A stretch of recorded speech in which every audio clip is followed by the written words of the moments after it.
Arotbiedrība ir strādājoša organizācija.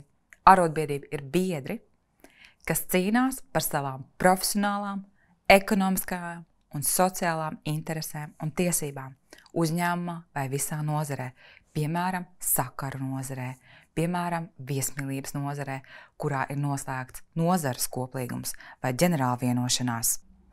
Arotbiedrība kopā ar darbdevējiem un valdību kolektīvās pārunās vienojas par darba laiku, darba samaksu, citiem svarīgiem aspektiem, piemēram, psihoemocionālo vidi darba vietā, par attālināto vai elastīgo darba laiku tavā darba vietā.